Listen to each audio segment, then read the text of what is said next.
बिस्मिल्लाहिर्रहमानिर्रहीम। पंजाबी मुतालिया कुरान सूरा अल मायदा दी आयात 12 तो 17 तक।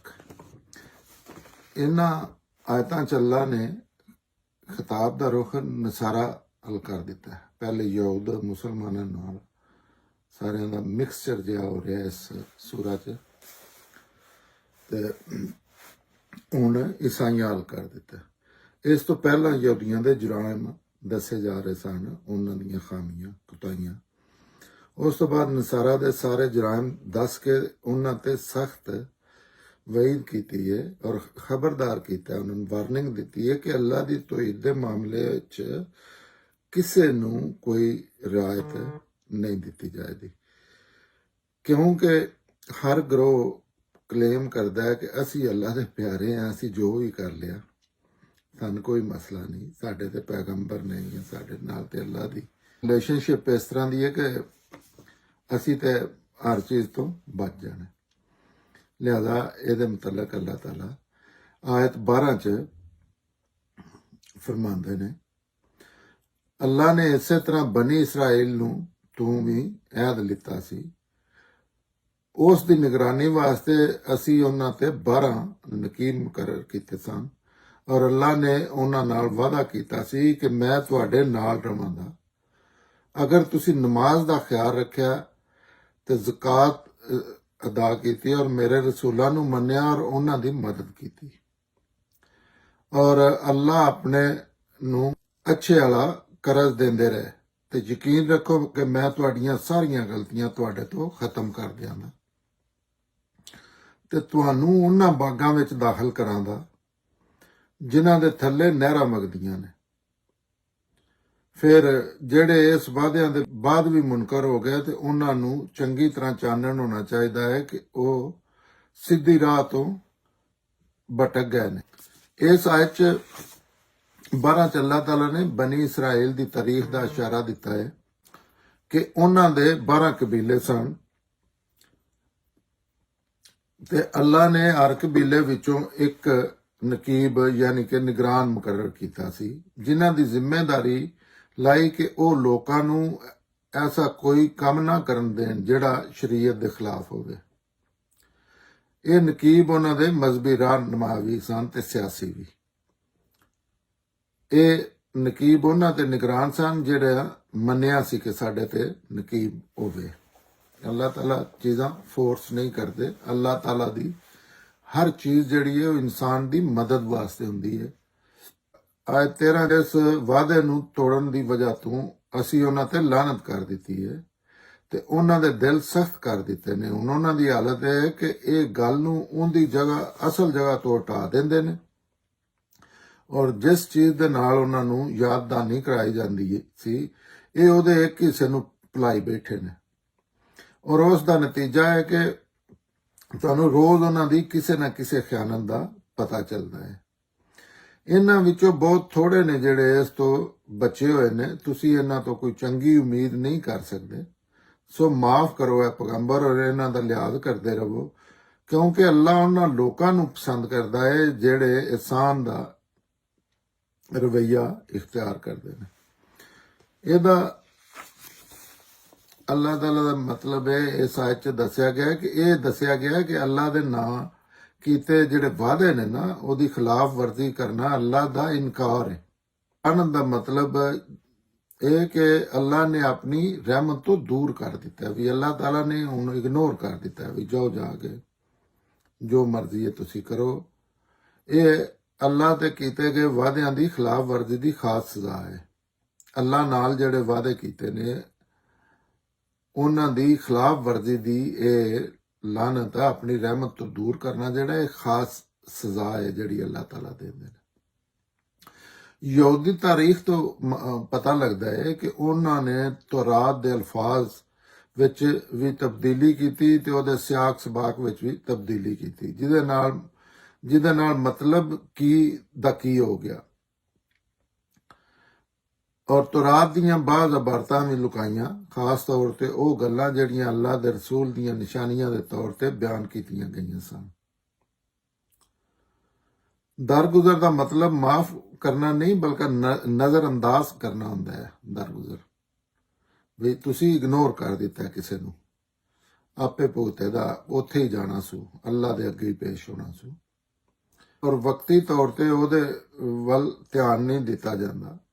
ਇਹ ਕਿਉਂਕਿ ਮੁਹਲਤ ਦਾ ਜ਼ਮਾਨਾ ਸੀ, ਇਸ ਵਾਸਤੇ ਅੱਲਾ ਇਹਨਾਂ ਨੂੰ ਦਰਗੁਜ਼ਰ ਦਾ ਹੁਕਮ ਦਿੱਤਾ ਹੈ। ਕਿਉਂਕਿ ਉਸੇ ਅੱਲਾ ਦਾ ਰਸੂਲ ਮੌਜੂਦ ਹੈ, ਜਿਸ ਤਰ੍ਹਾਂ ਅੱਲਾਹ ਤਾਲਾ ਆਪ ਜ਼ਮੀਨ ਤੇ ਆ ਕੇ ਮਾਮਲਾਤ ਕਰ ਰਹੇ ਨੇ, ਉਹਦੇ ਵਿੱਚ ਉੱਥੇ ਰਾਈਟ ਵੇ ਵੀ ਮਾਮਲਾਤ ਹੋ ਰਹੇ ਹਨ, ਤੇ ਉੱਥੇ ਮੁਹਲਤ ਦਾ ਜ਼ਮਾਨਾ ਸੀ ਵੀ ਅੱਲਾ ਮਾਮਲਾਤ ਐਸੇ ਪੈਗੰਬਰ ਦੇ ਥਰੂ ਕਰ ਰਹੇ ਨੇ, ਤੇ ਉੱਥੇ ਉਹਨਾਂ ਨੂੰ ਮੁਹਲਤ ਦਿੱਤੀ ਹੈ। ਆਖਰਤ 'ਚ ਜਿਸੇ ਬੰਦੇ ਫੌਤ ਹੋ ਜਾਣੇ ਤੇ ਫਿਰ ਕੋਈ ਮੁਹਲਤ ਨਹੀਂ ਹੋਣੀ। ਇਹ ਜ਼ਿੰਦਗੀ ਦੇ ਵਿੱਚ ਹੀ ਮੁਹਲਤਾਂ ਨੇ, ਸਾਰੇ ਮਾਮਲਾਤ ਨੇ। ਆਇਤ 14 ਚ ਅੱਲਾਹ ਤਾਲਾ ਫਰਮਾਉਂਦੇ ਨੇ, ਇਸੇ ਤਰ੍ਹਾਂ ਅਸੀਂ ਉਹਨਾਂ ਲੋਕਾਂ ਕੋਲੋਂ ਵੀ ਵਾਅਦਾ ਲਿੱਤਾ ਜਿਹੜੇ ਆਖਦੇ ਨੇ ਕਿ ਅਸੀਂ ਨਸਾਰਾ, ਫਿਰ ਜਿਸ ਚੀਜ਼ ਦੇ ਜ਼ਰੀਏ ਉਹਨਾਂ ਨੂੰ ਯਾਦ ਨਾ ਨਹੀਂ ਕੀਤੀ ਗਈ ਸੀ ਉਹਦਾ ਇੱਕ ਹਿੱਸਾ ਭੁਲਾ ਬੈਠੇ, ਤੇ ਅਸੀਂ ਕਿਆਮਤ ਤਾਈਂ ਇਹਨਾਂ ਦੋਨਾਂ ਦੇ ਦਰਮਿਆਨ ਗੁੱਸੇ ਤੇ ਦੁਸ਼ਮਣੀ ਦੀ ਅੱਗ ਫੜਕਾ ਦਿੱਤੀ। ਹੁਣ ਇਸ ਵਿੱਚ ਸੜਦੇ ਨੇ, ਔਰ ਅੱਲਾ ਇਹਨਾਂ ਨੂੰ ਜਲਦੀ ਦੱਸ ਦੇਵੇਗਾ ਜੋ ਉਹ ਕਰ ਰਹੇ ਨੇ। ਅੱਲਾਹ ਤਾਲਾ ਨੇ ਇਹਨਾਂ ਦੋਵਾਂ 'ਚ ਦੁਸ਼ਮਣੀ ਦੀ ਅੱਗ ਭੜਕਾ ਦਿੱਤੀ, ਇਹ ਤੇ ਹੁਣ ਉਹਦੇ ਵਿੱਚ ਸੜਦੇ ਨੇ, ਤੇ ਅੱਲਾ ਇਹਨਾਂ ਨੂੰ ਜਲਦੀ ਦੱਸ ਦੇਵੇਗਾ ਜੋ ਕਰ ਰਹੇ ਨੇ। ਇਹਦੇ ਵਿੱਚ ਵੀ ਪਹਿਲੇ ਯਹੂਦੀਆਂ ਦੇ ਮੁਤਲਕ ਆਖਿਆ ਕਿ ਇਹਨਾਂ ਬੜੀਆਂ ਤਬਦੀਲੀਆਂ ਕਰ ਲਈਆਂ ਸਨ, ਜਿਸ ਤਰ੍ਹਾਂ ਹੁਣ ਵੀ ਇਹ ਹਮੇਸ਼ਾ ਹੀ ਹੋ ਰਿਹਾ, ਅੱਜ ਵੀ ਹੋ ਰਿਹਾ। ਇਹ ਤਬਦੀਲੀਆਂ ਕਰਨ ਦੇ ਮੁਖਤਲਿਫ ਤਰੀਕੇ ਹੁੰਦੇ ਨੇ। ਕਈ ਵਾਰੀ ਪੈਗੰਬਰ ਨਾਲ ਰਿਲੇਟ ਕਰਕੇ ਗੱਲ ਹਾਵੀ ਕਰ ਦਿੱਤੀ ਜਾਂਦੀ ਹੈ, ਜਿਹੜੀ ਅੱਲਾ ਦੀ ਕਿਤਾਬ ਜਿਹੜੀ ਅੱਲਾ ਨੇ ਲਿਖ ਕੇ ਰੱਖੀ ਹੈ। ਕਈ ਵਾਰੀ ਉਹਦਾ ਥੋੜਾ ਬਹੁਤਾ ਵਿੱਚੋਂ ਇੱਕ ਫਿਕਰਾ ਚੁੱਕ ਕੇ ਤੇ ਉਹਦੀ ਨਾ ਅਗਲਾ ਹਿੱਸਾ ਦੱਸਿਆ ਜਾਂਦਾ ਨਾ ਪਿਛਲਾ, ਇਸ ਤਰ੍ਹਾਂ ਤਬਦੀਲੀਆਂ ਕਰ ਲਈਆਂ ਜਾਂਦੀਆਂ। ਇਨਸਾਨ ਮੁਖਤਲਿਫ ਤਰੀਕੇ ਤੇ ਬਹਾਨੇ ਲਾ ਕੇ ਇਹ ਚੀਜ਼ਾਂ ਕਰਦਾ ਹੈ। ਪਹਿਲੇ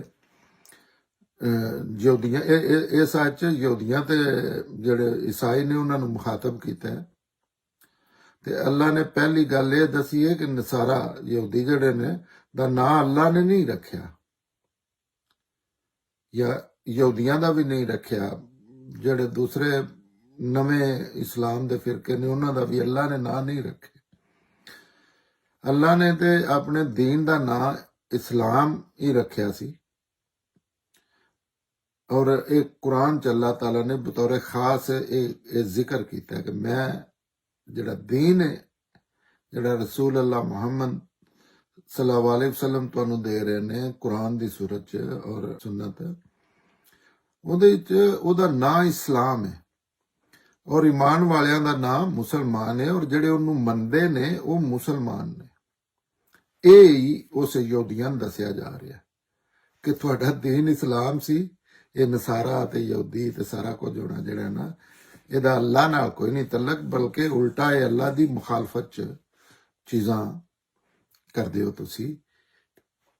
ਤੇ ਦੂਜਾ ਇਸ਼ਾਰਾ ਸੇਨ ਪਾਲ ਜਿਹੜਾ ਉਹਦੀ ਗੁੰਮਰਾਹੀ ਹੱਲ ਕੀਤਾ, ਜਿਸ ਸ਼ਰੀਅਤ ਖਤਮ ਕਰ ਦਿੱਤੀ। ਸੇਨ ਪਾਲ ਇੱਕ ਬਹੁਤ ਵੱਡਾ ਆਲਮ ਹੋਇਆ ਈਸਾਈਆਂ ਦਾ, ਜਿਨੇ ਬਾਅਦ ਚ ਸ਼ਰੀਅਤ ਦੇ ਅਹਿਕਾਮਾਤ ਜਿਨੇ ਨੇ ਉਹ ਚੁੱਕ ਕੇ ਸਾਈਡ ਤੇ ਕਰ ਦਿੱਤੇ। ਉਹਦੇ ਵਿੱਚ ਇੱਕ ਮੇਨ ਮਿਸਾਲ ਜਿਹੜੀ ਹੈ, ਜਿਹੜਾ ਪਹਿਲੀਆਂ ਕਿਤਾਬਾਂ 'ਚ ਸੂਰ ਦੇ ਗੋਸ਼ਤ ਨਾ ਖਾਣ ਦਾ ਹੁਕਮ ਸੀ ਕਿ ਉਹਦਾ ਗੋਸ਼ਤ ਖਾਣਾ ਹਰਾਮ ਹੈ, ਉਹਨੂੰ ਵੀ ਉਹਨੇ ਸਾਈਡ ਤੇ ਕਰ ਦਿੱਤਾ, ਤੇ ਉਹਨੇ ਇਹ ਆਖਿਆ ਕਿ ਇਹ ਯਹੂਦੀਆਂ ਵਾਸਤੇ ਨੇ ਅਹਿਕਾਮਾਤ। ਜਿਸ ਤਰ੍ਹਾਂ ਹੁਣ ਇਸ ਦੌਰ 'ਚ ਵੀ ਯਹੂਦੀ ਈਸਾਈ ਜਿਹੜੇ ਨੇ, ਈਸਾਈਆਂ ਨੇ ਰਸੂਲ ਅੱਲਾ ਨੂੰ ਆਖਰੀ ਪੈਗੰਬਰ ਮੰਨ ਲਿਆ, ਅਫੀਸ਼ਲੀ ਇੱਕ ਉਹਨਾਂ ਨੇ ਅਨਾਉਂਸ ਕਰ ਦਿੱਤਾ, ਲੇਕਿਨ ਉਹ ਆਂਦੇ ਨੇ ਇਹ ਆਖਰੀ ਅੱਲਾ ਦੇ ਪੈਗੰਬਰ ਨੇ, ਠੀਕ ਨੇ, ਲੇਕਿਨ ਇਹ ਹੈ ਨਵੀਂ ਜਿਹੜੀ ਉਮਤ ਇਹਦੇ ਵਾਸਤੇ ਨੇ, ਸਾਡੇ ਵਾਸਤੇ ਨਹੀਂ ਹੈ। ਅਸੀਂ ਮੰਨ ਲਿਆ ਠੀਕ ਹੈ ਅੱਲਾ ਦੇ ਪੈਗੰਬਰ ਨੇ, ਲੇਕਿਨ ਇਹਨਾਂ ਦੇ ਅਹਿਕਾਮਾਤ ਸਾਡੇ ਤੇ ਉਸ ਤਰ੍ਹਾਂ ਲਾਗੂ ਨਹੀਂ ਹੁੰਦੇ। ਤੋ ਸੇਂਟ ਪਾਲ ਵੀ ਇਸੇ ਤਰ੍ਹਾਂ ਕੀਤਾ। ਉਹਦੇ ਵਿੱਚ ਮੇਨ ਜਿਹੜੀ ਉਹਨਾਂ ਆਖਿਆ ਸ਼ਰੀਅਤ ਦੇ ਅਹਿਕਾਮਾਤ, ਉਹ ਅਸਲ ਮੌਲਵੀਆਂ ਨੇ ਬੜਾ ਉਦਮ ਮਚਾਇਆ ਸੀ। ਜਿਸ ਤਰ੍ਹਾਂ ਹੁਣ ਮੁਸਲਮਾਨਾਂ 'ਚ ਉਹੀ ਚੀਜ਼ ਹੋ ਰਹੀ ਹੈ। ਉਹਦੇ ਤੋਂ ਤੰਗ ਆ ਕੇ ਉਹ ਇੰਨੀ ਕੁ ਸ਼ਦੀਦ ਔਰ ਐਸੀਆਂ ਅਜ਼ੀਅਤਨਾਕ ਚੀਜ਼ਾਂ ਕਰ ਰਹੇ ਸਨ ਕਿ ਉਹ ਲੋਕ ਇੰਨੀ ਕੁ ਨਫ਼ਰਤ ਵੱਲ ਚਲੇ ਗਏ ਕਿ ਉਹ ਕਿਉਂਕਿ ਮੌਲਵੀ ਉਹਨਾਂ ਨੂੰ ਦੱਸਣ ਵਾਲੇ ਸਨ ਔਰ ਸ਼ਰੀਅਤ ਵੀ ਮੌਲਵੀਆਂ ਨੇ ਵਿੱਚ ਅੱਧਾ ਕਿਲੋ ਅੱਲਾ ਦੀ ਸ਼ਰੀਅਤ ਸੀ ਤੇ ਵਿੱਚ ਕੋਈ 1.5 ਮਣ ਆਪਣੇ ਤਰਫੋਂ ਪਾ ਕੇ ਇਹ ਹਮੇਸ਼ਾ ਹੀ ਇਹ ਲੋਕ ਕਰਦੇ ਨੇ। ਉਹ ਜਿਸੇ ਦਸੀ ਤੇ ਉਹਨਾਂ ਨੇ ਚੁੱਕ ਕੇ ਉਹ ਸਾਈਡ ਤੇ ਕਰ ਦਿੱਤਾ। ਉਹਨਾਂ ਕਿ ਇਹਦਾ ਭੰਡੀ ਮੁਕਾਓ। ਇਸ ਦੇ ਮੁਖਾਤਬ ਯਹੂਦੀ ਨੇ ਵੀ ਉਹਦੇ ਜਿਹੜੀ ਸ਼ਰੀਅਤ ਹੈ ਨਾ ਇਹ ਸਾਡੇ ਤੇ ਨਹੀਂ ਲਾਗੂ ਹੁੰਦੀ। ਔਰ ਤੀਸਰੀ ਗੱਲ ਜਿਹੜੀ ਹੈ, ਤੀਜੀ ਗੱਲ ਇਸ ਆਇਤ ਵਿੱਚ ਇਹ ਕੀਤੀ ਹੈ ਕਿ ਮਜ਼ਹਬੀ ਤੌਰ ਤੇ ਮਸੀਹਾਂ ਤੇ ਯਹੂਦੀਆਂ ਵਿੱਚ ਹਮੇਸ਼ਾ ਦੁਸ਼ਮਣੀ ਰਹੇਗੀ। ਸਿਆਸੀ ਤੌਰ ਤੇ ਦੋਸਤੀ ਤੇ ਤਲਕ ਇੱਥੇ ਜ਼ੇਰੇ ਬਹਿਸ ਨਹੀਂ। ਇਹ ਅੱਲਾਹ ਤਾਲਾ ਨੇ ਕੁਰਾਨ ਚ ਕਹਿ ਦਿੱਤਾ ਹੈ ਕਿ ਇਹਨਾਂ ਦੀ ਆਪਸ ਚ ਨਾ ਕਦੇ ਵੀ ਦੀਨ ਦੇ ਮਾਮਲੇ ਚ ਲੱਗ ਨਹੀਂ ਆਉਣਗੀ। ਔਰ ਉਹ ਉਸੇ ਤਰ੍ਹਾਂ ਵੇਖ ਲਓ, ਦੋ ਚੀਜ਼ਾਂ ਅੱਲਾਹ ਤਾਲਾ ਨੇ ਕੁਰਾਨੇ ਪਾਕ ਚ ਕੀਆਂ ਨੇ, ਆਖੀਆਂ ਨੇ ਯਹੂਦੀਆਂ ਤੇ ਈਸਾਈਆਂ ਦੇ ਮੁਤਲਕ ਸੋ ਫਾਰ ਜਿਹੜੀਆਂ ਮੈਂ ਜਾਣਨਾ। ਇੱਕ ਤੇ ਆਖਿਆ ਕਿ ਇਹ ਕਿਆਮਤ ਤੱਕ ਜਿਹੜੇ ਯਹੂਦੀ ਨੇ ਈਸਾਈਆਂ ਦੇ ਜ਼ੇਰੇ ਸਾਇਆ ਰਹਿਣ ਦੇ, ਵੀ ਉਹਨਾਂ ਤੋਂ ਵੱਡੀ ਤਾਕਤ ਨਹੀਂ ਬਣਨ ਲੱਗੇ, ਉਹਨਾਂ ਦੇ ਕਿਸੇ ਨਾ ਕਿਸੇ ਹਵਾਲੇ ਨਾਲ ਮੁਹਤਾਜ ਰਹਿਣ ਦੇ, ਜਿਹੜੇ ਅੱਜ ਤੱਕ ਤੇ ਗੱਲ ਕੁਰਾਨ ਦੀ ਠੀਕ ਜਾ ਰਹੀ। ਤੇ ਦੂਸਰਾ ਆਖਿਆ ਕਿ ਮਜ਼ਹਬੀ ਹਵਾਲੇ ਨਾਲ ਇਹਨਾਂ ਦੀ ਕਦੀ ਵੀ ਇਹ ਲਾ ਕੇ ਨਹੀਂ ਖਾਣ ਲੱਗੇ, ਇਕੱਠੇ ਨਹੀਂ ਬਹਿਣ ਲੱਗੇ। ਇਹ ਕਿਆਮਤ ਤੱਕ ਇਹਨਾਂ ਦੀ ਆਪਸ ਚ ਚਪਕਲਸ਼ ਰਵੇਗੀ, ਜਿਸ ਤਰ੍ਹਾਂ ਈਸਾ ਅਲੈਹਿ ਸਲਾਮ ਤੇ ਕਈ ਮਾਮਲਾਤ ਚ ਜਿਸ ਤਰ੍ਹਾਂ ਫਿਰਕਿਆਂ ਦਾ ਆਪਸ ਚ ਹੁੰਦਾ ਹੈ। ਤੇ ਇੱਥੇ ਦੁਨੀਆਦਾਰੀ ਦੇ ਹਵਾਲੇ ਨਾਲ ਇਹ ਚੀਜ਼ ਨਹੀਂ, ਇਹ ਦੀਨ ਦੇ ਹਵਾਲੇ ਨਾਲ ਗੱਲ ਅੱਲਾਹ ਤਾਲਾ ਨੇ ਕੀਤੀ ਹੈ ਉਹਨਾਂ ਦੀ, ਕਿ ਇਹ ਆਪਸ ਚ ਮੁਖਾਲਫ ਰਹਿਣ ਦੇ। ਦੁਨੀਆਦਾਰੀ ਦੇ ਹਵਾਲੇ ਨਾਲ ਅੱਲਾਹ ਤਾਲਾ ਨੇ ਕਿਸੇ ਇਨਸਾਨ ਨੂੰ, ਕਿਸੇ ਕੌਮ ਨੂੰ, ਕਿਸੇ ਕਬੀਲੇ ਨੂੰ ਕਿਸੇ ਦਾ ਅਜ਼ਲੀ ਦੁਸ਼ਮਣ ਨਹੀਂ ਬਣਾਇਆ। ਜਿਸ ਤਰ੍ਹਾਂ ਮੁਸਲਮਾਨ ਵੀ ਕਲੇਮ ਕਰਦੇ ਨੇ ਕਿ ਯਹੂਦੀ ਜਿਹੜੇ ਨੇ ਜਾਂ ਅਹਿਲੇ ਕਿਤਾਬ ਜਿਹੜੇ ਨੇ ਇਹ ਮੁਸਲਮਾਨਾਂ ਦੇ ਦੁਸ਼ਮਣ ਨੇ, ਨਹੀਂ, ਐਸੀ ਕੋਈ ਗੱਲ ਨਹੀਂ ਕੀਤੀ। ਇਹ ਇੱਕ ਉਸੇ ਵਕਤੀ ਆਪਸ ਚ ਦੁਸ਼ਮਣੀ ਦੇ ਦੌਰਾਨ ਆਖਿਆ ਕਿ ਕਮਜ਼ੋਰ ਲੋਕਾਂ ਨੂੰ, ਜਿਹੜੇ ਉਹਦੇ ਵੀ ਮੁਸਲਮਾਨ ਸਨ, ਜਾ ਕੇ ਬਹਿ ਜਾਂਦੇ ਹਨ, ਉਹਨਾਂ ਨਾਲ ਵੀ ਦੋਸਤੀ ਰੱਖਦੇ ਹਨ। ਤੇ ਅੱਲਾਹ ਤਾਲਾ ਆਖਿਆ ਨਹੀਂ, ਇੱਕ ਖਾਸ ਮਾਹੌਲ ਚ ਹੁਣ ਇਹਨਾਂ ਤੇ ਬੰਬਾਰੀ ਕਰਨੀ ਹੈ ਤੇ ਤੁਸੀਂ ਨਾ ਇਹਨਾਂ ਕੋਲ ਬਹਿ ਕਰੋ, ਇਹ ਦੁਸ਼ਮਣ ਨੇ, ਤੁਹਾਡੇ ਇਹਨਾਂ ਨਾਲ ਜੰਗ ਹੋ ਰਹੀ ਹੈ, ਤੁਹਾਡੀ ਅੱਲਾਹ ਦੇ ਮੁਖਾਲਫ ਨੇ, ਤੁਸੀਂ ਅੱਲਾਹ ਦੇ ਸਾਥੀ ਬਣ ਕੇ ਇਹਨਾਂ ਨਾਲ ਤੁਹਾਡੀ ਚਪਕਲਸ਼ ਹੈ। ਆਇਤ 15 ਚ ਅੱਲਾਹ ਫਰਮਾਉਂਦੇ ਨੇ, ਕਿਤਾਬ ਵਾਲਿਓ ਸਾਡਾ ਇਹ ਪੈਗੰਬਰ ਤੁਹਾਡੇ ਕੋਲ ਆ ਗਿਆ ਜਿਹੜਾ ਤੁਹਾਡੇ ਵਾਸਤੇ ਅੱਲਾਹ ਦੀ ਇਸ ਕਿਤਾਬ ਦੀਆਂ ਗੱਲਾਂ ਖੋਲ ਰਿਹਾ ਹੈ ਜਿਨ੍ਹਾਂ ਨੂੰ ਤੁਸੀਂ ਲੁਕਾਉਂਦੇ ਹੋ, ਔਰ ਬਹੁਤ ਸਾਰੀਆਂ ਗੱਲਾਂ ਜਾਣ ਬੁੱਝ ਕੇ ਨਹੀਂ ਦਸੀਆਂ ਜਾ ਰਹੀਆਂ। ਤੁਹਾਡੇ ਕੋਲ ਇਹ ਕਿਤਾਬ ਅੱਲਾਹ ਦੀ ਤਰਫੋਂ ਇੱਕ ਚਾਨਣ ਬਣ ਕੇ ਆ ਗਈ ਹੈ, ਯਾਨੀ ਐਸੀ ਕਿਤਾਬ ਜਿਹੜੀ ਦੀਨ ਤੇ ਕਾਨੂੰਨ ਦੇ ਮੁਤਲਕ ਹਰ ਚੀਜ਼ ਨੂੰ ਵਾਜ਼ੇ ਕਰ ਦੇਣ ਵਾਲੀ। ਇਸ ਆਇਤ ਚ ਅੱਲਾਹ ਤਾਲਾ ਨੇ ਯਹੂਦੀਆਂ ਔਰ ਮਸੀਹਾਂ ਦੋਨਾਂ ਨੂੰ ਮੁਖਾਤਬ ਕੀਤਾ ਹੈ ਔਰ ਵਾਜ਼ੇ ਕੀਤਾ ਹੈ ਕਿ ਤੁਹਾਡੇ ਸਾਰੇ ਇਖਤਲਾਫ ਤੇ ਦੁਸ਼ਮਣੀ ਦਾ ਇੱਕ ਹੀ ਹੱਲ ਹੈ, ਉਹ ਇਹ ਕਿ ਤੁਸੀਂ ਸਾਡੇ ਇਸ ਨਬੀ ਤੇ ਈਮਾਨ ਲੈ ਆਵੋ। ਅੱਲਾਹ ਦਾ ਰਸੂਲ ਮੌਜੂਦ ਹੈ, ਕੋਈ ਸਵਾਲ ਹੈ, ਕਿਸੇ ਚੀਜ਼ ਦੀ ਸਮਝ ਨਹੀਂ ਆ ਰਹੀ ਤਾਂ ਅੱਲਾਹ ਦੀ ਨਿਗਰਾਨੀ ਤੁਹਾਨੂੰ ਦੱਸੇਗਾ। ਅਗਰ ਪੈਗੰਬਰ ਕਿਸੇ ਚੀਜ਼ ਦਾ ਨਹੀਂ ਤੇ ਅੱਲਾਹ ਉਤੋਂ ਤੁਹਾਨੂੰ, ਔਰ ਇਹ ਮਾਮਲਾਤ ਹੋਏ ਵੀ ਸਨ, ਕਈ ਸਵਾਲ ਆਏ ਤੇ ਅੱਲਾਹ ਨੇ ਫਿਰ ਉੱਤੋਂ ਪੈਗੰਬਰ ਦੀ ਜ਼ੁਬਾਨ ਚੋਂ ਜਾਂ ਕੁਰਾਨ ਚੋਂ ਉਹਨਾਂ ਦੇ ਜਵਾਬ ਦਿੱਤੇ। ਹਾਂ, ਤੇ ਦੁਸ਼ਮਣੀ ਦਾ ਇੱਕ ਹੀ ਹੱਲ ਅੱਲਾਹ ਤਾਲਾ ਪੈਂਦੇ ਨੇ ਜਿੰਨੇ ਇਖਤਲਾਫ ਨੇ, ਉਹ ਹੈ ਕਿ ਤੁਸੀਂ ਸਾਡੇ ਇਸ ਨਬੀ ਤੇ ਈਮਾਨ ਲੈ ਆਵੋ। ਇਸ ਨਬੀ ਨੇ ਜਿਹੜੀ ਕਿਤਾਬ ਨਾਜ਼ਲ ਕੀਤੀ ਗਈ ਹੈ ਇਸ ਨਬੀ ਤੇ, ਉਹ ਇੱਕ ਰੋਸ਼ਨੀ ਬਣ ਕੇ ਇਖਤਲਾਫ ਦੇ ਸਾਰੇ ਹਨੇਰਿਆਂ ਨੂੰ ਖਤਮ ਕਰ ਸਕਦੀ ਹੈ, ਵਰਨਾ ਤੁਸੀਂ ਹਮੇਸ਼ਾ ਗੁੰਮਰਾਹੀ ਵਿੱਚ ਹੀ ਰਹੋਗੇ। ਅੱਲਾਹ ਤਾਲਾ ਉਹਨਾਂ ਨੇ ਆਖਿਆ ਕਿ ਤੁਸੀਂ ਇਹ ਇਖਤਲਾਫ ਦਾ ਫੈਸਲਾ ਕਰਨ ਵਾਲੀ ਕਿਤਾਬ ਹੈ, ਜਿਹੜਾ ਵੀ ਦੀਨ ਦੇ ਨਾਂ ਤੇ ਕੋਈ ਫਿਰਕਾ ਵੀ ਹੈ, ਜਿਹੜਾ ਵੀ ਦੀਨ ਦੇ ਹਰ ਮਾਮਲੇ 'ਚ ਹਾਕਮ ਹੈ, ਇਹਦੇ ਮੁਸੰਨਫ ਅੱਲਾ ਨੇ, ਇਹਦੇ ਚ ਅੱਲਾ ਬੋਲ ਰਹੇ ਨੇ ਔਰ ਅੱਲਾਹ ਦਾ ਰਸੂਲ ਦੇ ਰਿਹਾ, ਉਹਦੇ ਚ ਕੋਈ ਤੀਸਰਾ ਬੰਦਾ ਉਸ ਤਰ੍ਹਾਂ ਸ਼ਾਮਲ ਨਹੀਂ। ਔਰ ਰਸੂਲ ਅੱਲਾਹ ਦੀ ਨਿਗਰਾਨੀ ਦੇ ਰਿਹਾ, ਉਹ ਕੋਈ ਉਹਦੇ ਚ ਹੇਰਾਫੇਰੀ ਨਹੀਂ ਕਰ ਸਕਦਾ।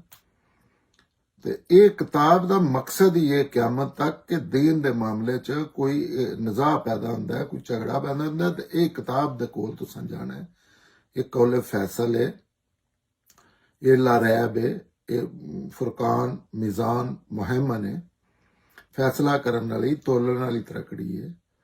ਇਹਦੇ ਕੋਲ ਤੁਸੀਂ ਜਾਓ, ਜਿਹੜਾ ਪੈਗੰਬਰ ਤੇ ਅਸਾਂ ਕਿਤਾਬ ਨਾਜ਼ਲ ਕੀਤੀ ਹੈ ਕੁਰਾਨ, ਪਿਛਲੀਆਂ ਜਿਹੜੀਆਂ ਤੁਹਾਡੇ ਤੇ ਕਿਤਾਬਾਂ ਨਾਜ਼ਲ ਕੀਤੀਆਂ ਨੇ ਉਹਨਾਂ ਦੀ ਤਸਦੀਕ ਕਰਦਿਆਂ ਹੋਇਆ, ਤਸਦੀਕ ਕਰ ਰਹੀ ਹੈ ਇਹ ਕਿਤਾਬ। ਇਹ ਨਹੀਂ ਕਿ ਇਹ ਕੋਈ ਉਹਨਾਂ ਦੀ ਨਫੀ ਕਰ ਰਹੀ ਹੈ। ਉਹਨਾਂ 'ਚ ਜਿਹੜੀਆਂ ਤੁਸੀਂ ਹੈਰਾ ਫੇਰੀਆਂ ਜਿਸ ਤਰੀਕੇ ਨਾਲ ਵੀ ਕਰ ਲਈਆਂ ਨੇ ਬਾਹਰੋਂ ਇਲਮ ਲਿਆ ਕੇ, ਉਹ ਹੁਣ ਕਿਆਮਤ ਤੱਕ ਕੁਰਾਨ ਤੇ ਇਹਦਾ ਕੰਮ ਕੀ ਹੈ? ਤੁਹਾਨੂੰ ਹਨੇਰਿਆਂ 'ਚੋਂ ਨਾ ਕੱਢ ਕੇ ਰੋਸ਼ਨੀ ਵੱਲ ਲਿਆਵੇ।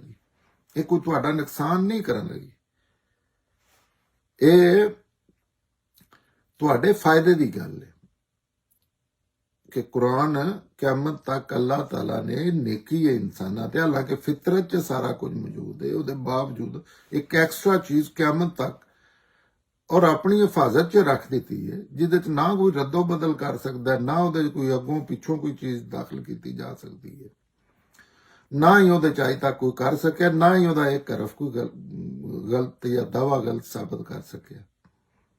ਤੇ ਤੁਸੀਂ ਇਹ ਕਰੋ, ਇਹ ਸਾਰਿਆਂ ਵਾਸਤੇ, ਕਿਆਮਤ ਤੱਕ ਵਾਸਤੇ, ਜਿਹੜੇ ਇਸਲਾਮ ਦੇ ਨਾਂ ਤੇ ਜਾਂ ਦੂਸਰੇ ਵੀ ਜਿਹੜੇ ਕੋਈ ਦੀਨ ਸਮਝਣਾ ਚਾਹੁੰਦਾ ਹੈ, ਅੱਲਾਹ ਦੇ ਸਮਝਣਾ ਚਾਹੁੰਦਾ, ਇਹ ਕਿਤਾਬ ਹੈ, ਸਿਰਫ ਇੱਕ ਦੁਨੀਆ 'ਚ, ਔਰ ਕੋਈ ਦੂਸਰੀ ਦੁਨੀਆ 'ਚ ਇਹਦੇ ਹਮ ਪਾਇਆ ਚੀਜ਼ ਨਹੀਂ। ਭਾਵੇਂ ਉਹ ਕਿਸੇ ਪੈਗੰਬਰ ਦੇ ਰਿਲੇਟਡ ਗੱਲ ਕਰਕੇ ਕੀਤੀ ਜਾਏ, ਜੋ ਵੀ ਕੀਤਾ ਜਾਏ, ਕਿਉਂਕਿ ਇਹਦਾ ਰਾਈਟਰ ਅੱਲਾ ਹੈ, ਇਹ ਬੁੱਕ ਬਣਾਉਣ ਵਾਲਾ ਅੱਲਾ ਹੈ। ਫਿਰ ਅਗਰ ਦੁਨੀਆ 'ਚ ਮੁਲਕ ਕਰਨ ਵਾਲਾ ਆਪਣੀ ਹਿਫਾਜ਼ਤ 'ਚ ਕੀਤੀ ਬੰਦਿਆਂ ਦੇ ਥਰੂ ਹੀ ਹੈ, ਲੇਕਿਨ ਇਹਦੀ ਅੱਲਾਹ ਤਾਲਾ ਜ਼ਿੰਮੇਦਾਰੀ ਲਈ, ਹੋਰ ਕਿਸੇ ਦੁਨੀਆ ਦੀ ਚੀਜ਼ ਨਹੀਂ ਜਿਹਦੀ, ਜਾਂ ਇਸ ਤੋਂ ਪਹਿਲੀਆਂ ਕਿਤਾਬਾਂ ਦੀ ਜ਼ਿੰਮੇਦਾਰੀ ਅੱਲਾਹ ਤਾਲਾ ਲਈ।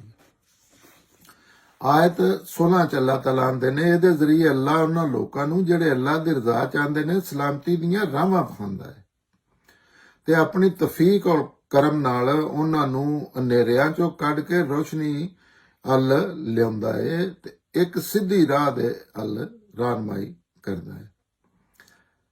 ਅੱਲਾਹ ਤਾਲਾ ਨੇ ਸਾਫ਼-ਸਾਫ਼ ਲਫ਼ਜ਼ਾਂ 'ਚ ਇਸ ਆਇਤ 'ਚ ਦੱਸ ਦਿੱਤਾ ਹੈ ਕਿ ਰੋਸ਼ਨੀ ਤੇ ਰਹਿਨੁਮਾਈ ਸਿਰਫ ਕੁਰਾਨ ਵਿੱਚੋਂ ਹੀ ਮਿਲ ਸਕਦੀ ਹੈ ਕਿਆਮਤ ਤੱਕ ਵਾਸਤੇ।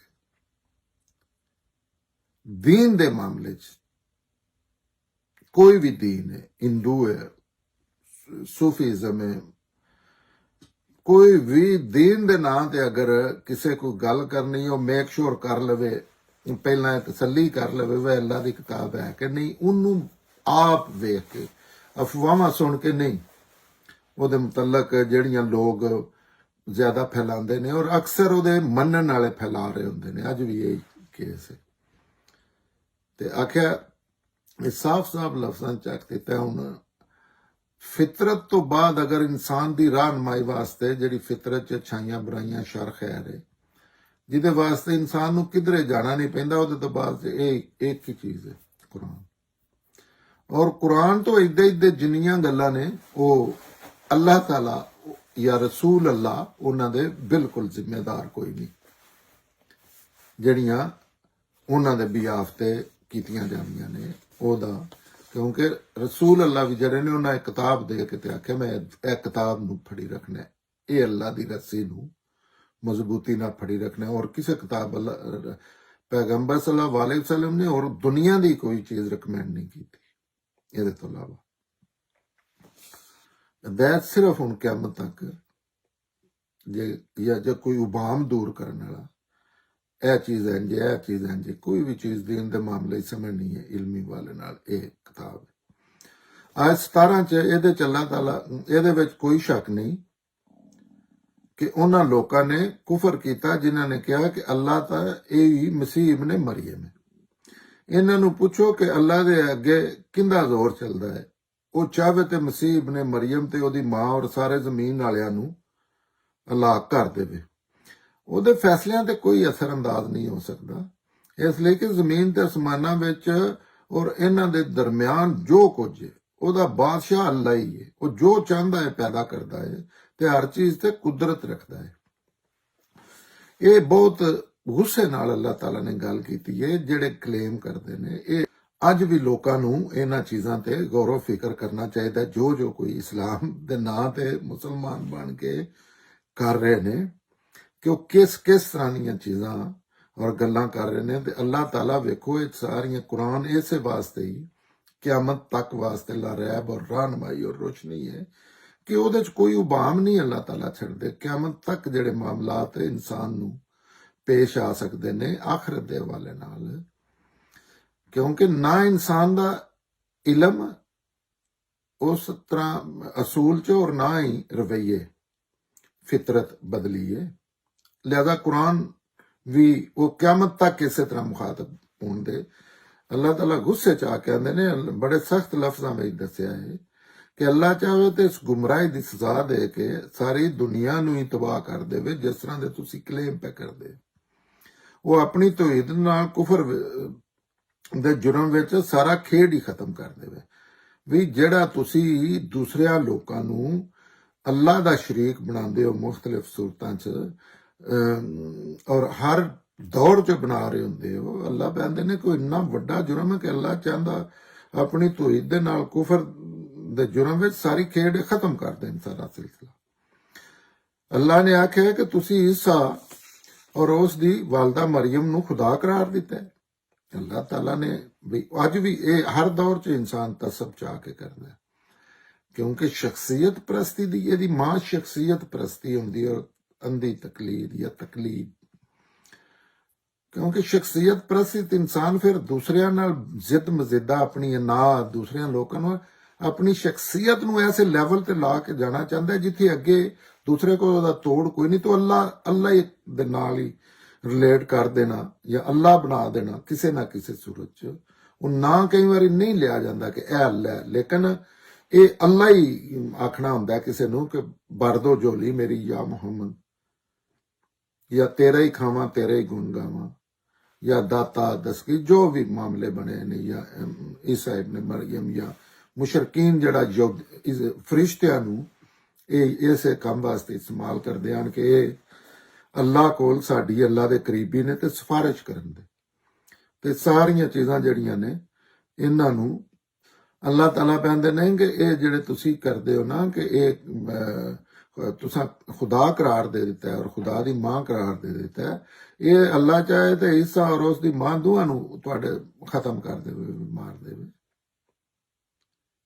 ਉਹਦੀਆਂ ਤੇ ਉਸ ਦਾ ਕੋਈ ਹੱਥ ਨਹੀਂ ਫੜ ਸਕਦਾ ਔਰ ਹਰ ਚੀਜ਼ ਦੀ ਕੁਦਰਤ ਰੱਖਦਾ ਹੈ। ਮਸਾ ਅੱਲਾਹ ਤਾਲਾ ਇਸ ਨਹੀਂ ਕਿ ਇੱਕ ਵਾਰਨਿੰਗ ਦੇ ਰਹੇ ਨੇ ਤੇ ਉਹ ਕਰ ਨਹੀਂ ਸਕਦੇ, ਅੱਲਾਹ ਹੀ ਕੇਪੇਬਲ ਨੇ ਇਹਨਾਂ ਚੀਜ਼ਾਂ ਦੇ ਔਰ ਕੋਈ ਨਹੀਂ। ਔਰ ਅੱਲਾਹ ਤੋਂ ਕੋਈ ਚੀਜ਼ ਨਾ ਛੁਪੀ ਹੈ ਨਾ ਬਚ ਸਕਦੀ ਹੈ, ਨਾ ਦਿਲਾਂ ਦੇ ਹਾਲ ਤੱਕ ਅੱਲਾਹ ਤਾਲਾ ਜਾਣਦਾ ਹੈ। ਅੱਜ 17 ਖਤਮ ਹੋਈ ਹੈ ਤੇ ਅੱਗੇ ਅਸੀਂ ਉਹ ਜਮਾ ਕਰਨਾ ਕਿੰਨਾ ਹੈ ਤਾਲਾ। ਅੱਲਾਹ ਨੇ ਇਸੇ ਤਰ੍ਹਾਂ ਬਨੀ ਇਸਰਾਇਲ ਤੋਂ ਵੀ ਅਹਿਦ ਲਿਆ ਸੀ ਔਰ ਉਸ ਦੀ ਨਿਗਰਾਨੀ ਵਾਸਤੇ ਅੱਲਾਹ ਨੇ ਇਸੇ ਤਰ੍ਹਾਂ ਬਨੀ ਇਸਰਾਇਲ ਤੋਂ ਵੀ ਅਹਿਦ ਲਿਆ ਸੀ ਔਰ ਅਸੀਂ ਉਹਨਾਂ ਤੇ 12 ਨਕੀਬ ਮੁਕਰਰ ਕੀਤੇ ਸਨ ਔਰ ਅੱਲਾਹ ਨੇ ਉਹਨਾਂ ਨਾਲ ਵਾਅਦਾ ਕੀਤਾ ਸੀ ਕਿ ਮੈਂ ਤੁਹਾਡੇ ਨਾਲ ਰਵਾਂਗਾ ਅਗਰ ਤੁਸੀਂ ਨਮਾਜ਼ ਦਾ ਖਿਆਲ ਰੱਖਿਆ, ਜ਼ਕਾਤ ਅਦਾ ਕੀਤੀ ਔਰ ਮੇਰੇ ਰਸੂਲਾਂ ਨੂੰ ਮੰਨਿਆ ਔਰ ਉਹਨਾਂ ਦੀ ਮਦਦ ਕੀਤੀ ਔਰ ਆਪਣੇ ਰੱਬ ਨੂੰ ਅੱਛੇ ਵਾਲਾ ਕਰਜ਼ ਦਿੰਦੇ ਰਹੇ। ਤੇ ਯਕੀਨ ਰੱਖੋ ਕਿ ਮੈਂ ਤੁਹਾਡੀਆਂ ਸਾਰੀਆਂ ਗਲਤੀਆਂ ਤੁਹਾਡੇ ਤੋਂ ਖਤਮ ਕਰ ਦਿਆਂਗਾ ਤੇ ਤੁਹਾਨੂੰ ਉਹਨਾਂ ਬਾਗਾਂ ਵਿੱਚ ਦਾਖਲ ਕਰਾਂਗਾ ਜਿਨ੍ਹਾਂ ਦੇ ਥੱਲੇ ਨਹਿਰਾਂ ਵਗਦੀਆਂ ਹੋਣਗੀਆਂ। ਫਿਰ ਜਿਹੜੇ ਇਸ ਵਾਅਦਿਆਂ ਦੇ ਬਾਅਦ ਵੀ ਮੁਨਕਰ ਹੋ ਗਏ ਤੇ ਉਹਨਾਂ ਨੂੰ ਚੰਗੀ ਤਰ੍ਹਾਂ ਚਾਨਣ ਹੋਣਾ ਚਾਹੀਦਾ ਹੈ ਕਿ ਉਹ ਸਿੱਧੀ ਰਾਹ ਤੋਂ ਭਟਕ ਗਏ ਨੇ ਔਰ ਆਪਣੇ ਇਸ ਵਾਅਦੇ ਨੂੰ ਤੋੜਨ ਦੀ ਵਜ੍ਹਾ ਤੋਂ ਅਸੀਂ ਉਹਨਾਂ ਤੇ ਲਾਨਤ ਕਰ ਦਿੱਤੀ ਹੈ ਤੇ ਉਹਨਾਂ ਦੇ ਦਿਲ ਸਖਤ ਕਰ ਦਿੱਤੇ ਨੇ। ਹੁਣ ਉਹਨਾਂ ਦੀ ਹਾਲਤ ਹੈ ਕਿ ਇਹ ਗੱਲ ਨੂੰ ਉਹਦੀ ਅਸਲ ਜਗ੍ਹਾ ਤੋਂ ਹਟਾ ਦਿੰਦੇ ਨੇ ਔਰ ਜਿਸ ਚੀਜ਼ ਦੇ ਨਾਲ ਉਹਨਾਂ ਨੂੰ ਯਾਦਦਾਨੀ ਕਰਾਈ ਜਾਂਦੀ ਹੈ ਇਹ ਉਹਦੇ ਇੱਕ ਹਿੱਸੇ ਨੂੰ ਭੁਲਾਈ ਬੈਠੇ ਨੇ ਔਰ ਉਸ ਦਾ ਨਤੀਜਾ ਹੈ ਕਿ ਤੁਹਾਨੂੰ ਰੋਜ਼ ਉਹਨਾਂ ਦੀ ਕਿਸੇ ਨਾ ਕਿਸੇ ਖਿਆਨਤ ਦਾ ਪਤਾ ਲੱਗਦਾ ਹੈ। ਇਹਨਾਂ ਵਿੱਚੋਂ ਬਹੁਤ ਥੋੜੇ ਨੇ ਜਿਹੜੇ ਇਸ ਤੋਂ ਬਚੇ ਹੋਏ ਨੇ, ਤੁਸੀਂ ਇਹਨਾਂ ਤੋਂ ਕੋਈ ਚੰਗੀ ਉਮੀਦ ਨਹੀਂ ਕਰ ਸਕਦੇ। ਸੋ ਮਾਫ ਕਰੋ ਐ ਪੈਗੰਬਰ ਔਰ ਇਹਨਾਂ ਦਾ ਲਿਹਾਜ਼ ਕਰਦੇ ਰਹੋ ਕਿਉਂਕਿ ਅੱਲਾਹ ਉਹਨਾਂ ਲੋਕਾਂ ਨੂੰ ਪਸੰਦ ਕਰਦਾ ਹੈ ਜਿਹੜੇ ਇਨਸਾਨ ਦਾ ਰਵੱਈਆ ਇਖਤਿਆਰ ਕਰਦੇ ਨੇ।